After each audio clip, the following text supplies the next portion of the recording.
rapid test sendiri sensitivitasnya sekitar 50-70%. 50-70% sensitivitas ya, Dok? Ya. Oke. Nah, tetapi yang paling ya kan menggunakan antibody ya. Iya. Ya, oke. Nah, sedangkan yang paling baik adalah menggunakan swab. Oke. Swab itu yang paling baik untuk hasilnya, untuk menegakkan diagnosis. Nah, sebenarnya kalung virus itu berisi disinfektan, klorin dioksida. Nah, jadi sebenarnya tidak bisa untuk melindungi dari virus, apalagi virus corona.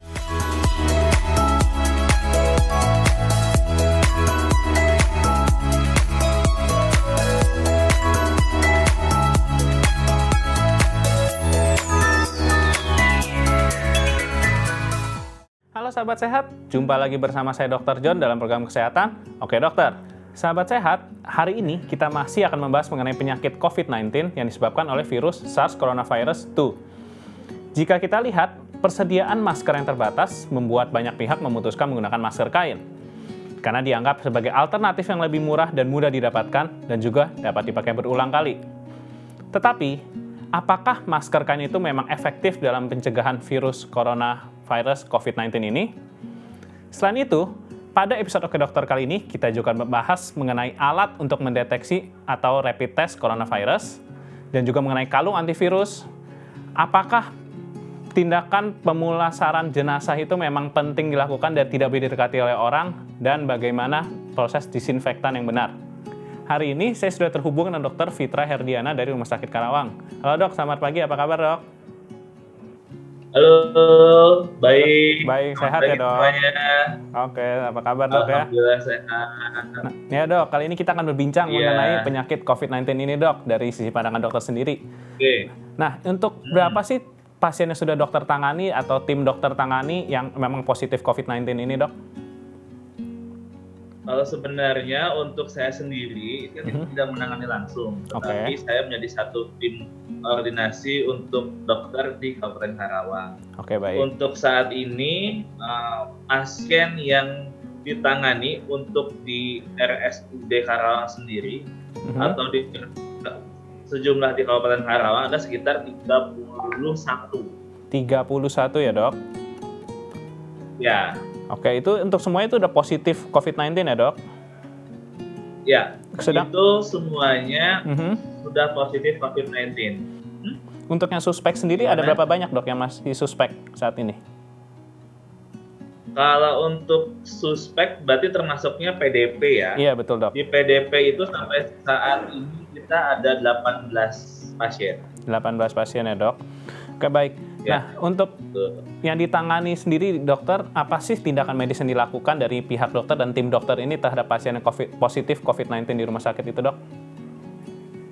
Oke, jadi sebenarnya kita masuk dalam ada namanya Satuan Gugus Tugas Percepatan Penanganan COVID-19 Kabupaten Karawang. Iya betul. Jadi biasanya kita itu untuk yang positif ringan itu tetap kan seharusnya bisa isolasi mandiri kan, sudah di rumah. Nah, untuk kalau yang memang mempunyai bergejala atau yang ada gejalanya ada sedang atau berat, kita biasanya kita ngasih obat antivirus, oseltamivir, vitamin C dosis tinggi, lalu ada juga antibiotik, bisa azithromycin atau bisa levofloxacin, lalu juga simptomatik. Misalnya kalau ada demam, kita kasih obat demam. Dan untuk obat kloroquine, kita biasanya diberikan apabila keadaannya yang berat. Tapi sampai saat ini, alhamdulillah, di Kabupaten Karawang belum ada yang berat, sehingga kloroquine belum dipakai di sini. Oke, baik. Berarti untuk di Kabupaten Karawang sendiri, untuk kloroquine sendiri belum digunakan ya dok ya?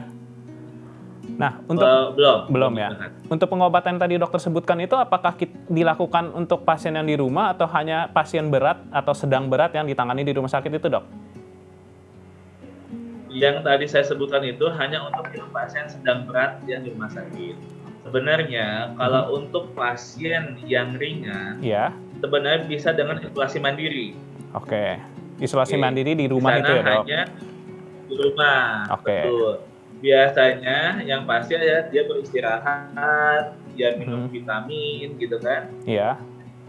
Lalu dia juga berjemur sekitar 10 sampai 15 menit per hari. Iya. Gitu. Karena biasanya yang ringan ini kan tidak bergejala. Oke. Berarti kalau yang tidak bergejala sendiri cukup di rumah dengan isolasi diri ya, Dok, dan juga menjaga daya tahan tubuhnya, Dok. Ya, betul, isolasi mandiri 14 hari. Oke, isolasi mandiri 14 hari. Nah, kita juga sering melihat, Dok, ada alat rapid test yang marak di media sosial itu, Dok. Apakah memang alat rapid test itu memang 100% dapat mendeteksi penyakit COVID-19 ini, Dok, atau tidak, Dok?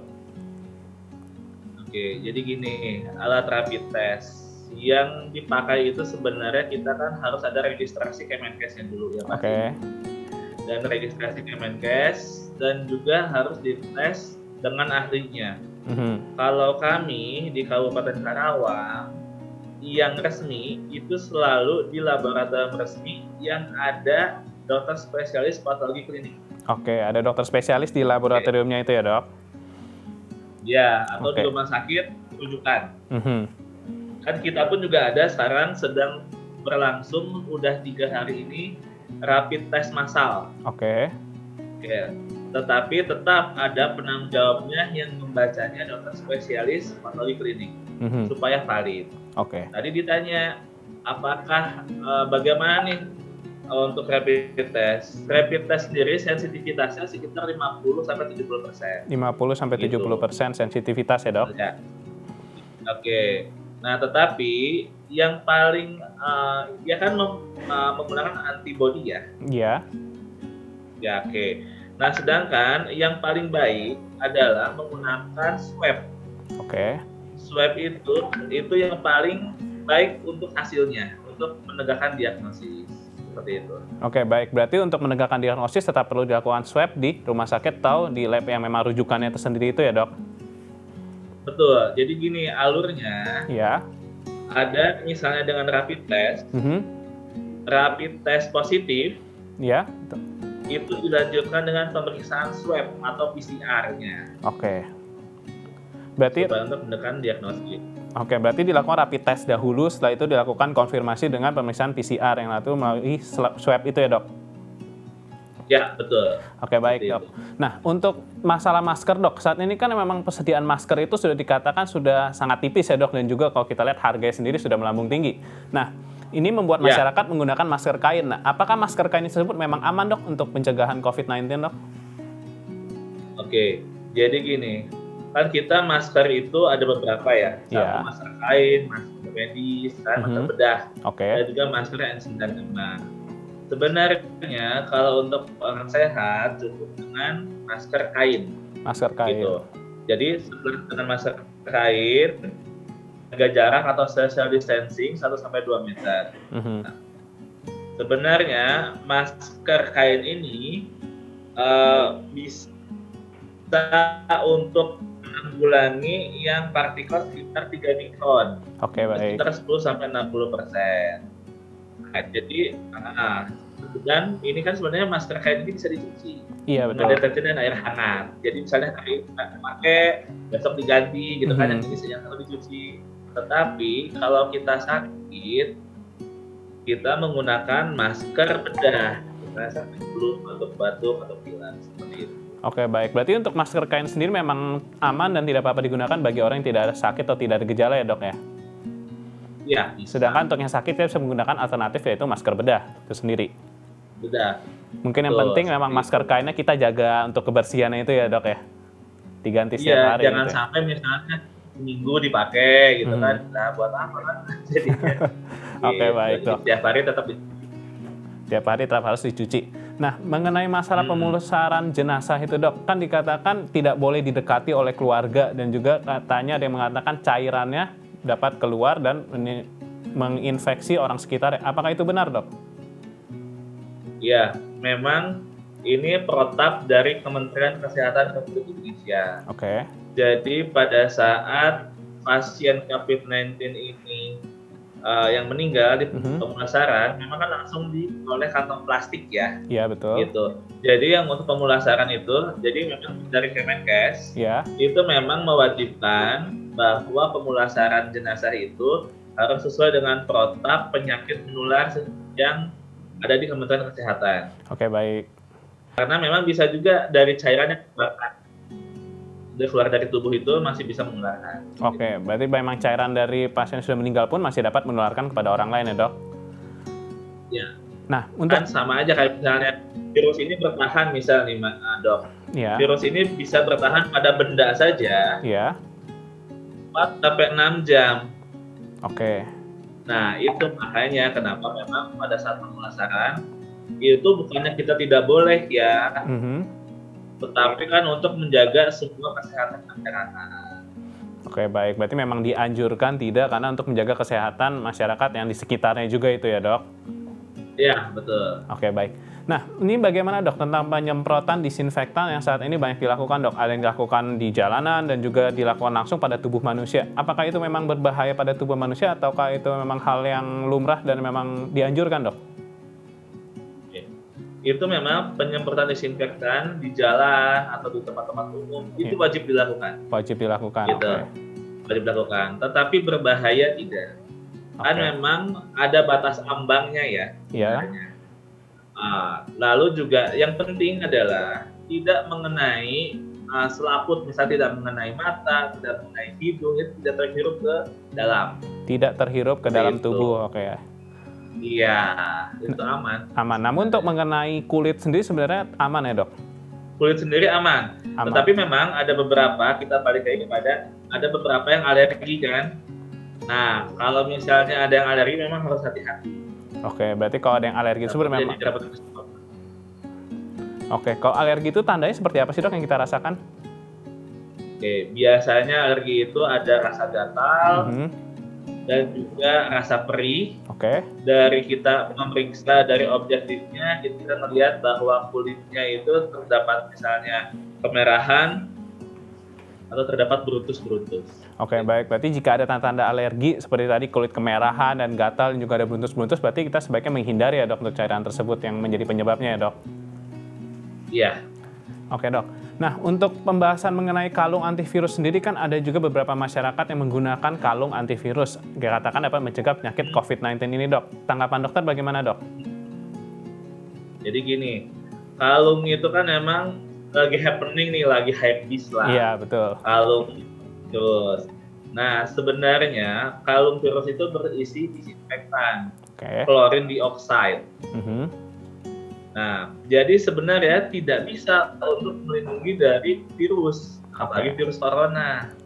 Karena apa? Takutnya malah terjadi pada saat membeli itu pasien atau kita jadi pede nih kemanapun, tidak menjaga social distancing, PHBS-nya tidak dia jaga, dia tidak cuci tangan, ya akhirnya malah. Oke, berarti yang tetap lebih penting memang menjaga perilaku hidup bersih sehat dan juga social distancing itu ya, Dok? Ya, itu sangat penting, apalagi sekarang itu, Dok. Yang paling penting adalah di rumah aja, kan ada hashtag tuh, di rumah aja. Nah, itu yang memang paling benar. Dan juga mungkin saya mau menitipkan, mensosialisasikan bahwa orang ODP itu bukan merupakan suatu aib. Sehingga saat ini kan banyak yang orang ODP itu tanda kutip dikucilkan atau ditakuti. Iya, baik. Sebenarnya cukup dengan social distancing 1-2 meter, lalu kita juga menjaga PHBS, cuci tangan 6 langkah yang benar, insya Allah kita akan terhindar. Malah seharusnya masyarakat sekitar atau keluarga memberikan suportif terhadap tetangga atau keluarga yang ODP. Oke. Berarti memang peran masyarakat sendiri memang penting ya, Dok, dan juga kita tidak boleh mengucilkan para ODP ataupun PDP dan perlu mendukung mereka ya, Dok. Betul. Oke, baik. Terima kasih Dokter Fitra untuk pesannya. Untuk saat ini, apakah dokter ada saran untuk sahabat sehat yang menonton, Dok? Nah, untuk saran paling yaitu tadi. Yang pertama adalah virus corona ini adalah self-limiting disease, sehingga 80% bisa disembuhkan. Yang sekarang ini yang berat-berat itu yang mempunyai penyakit penyerta lain seperti jantung dan juga penyakit gula, gitu kan, atau hipertensi. dan juga penyakit autoimun. Jadi penyakit ini bisa sembuh bagaimana atau kita bisa terhindar? Selalu disiplin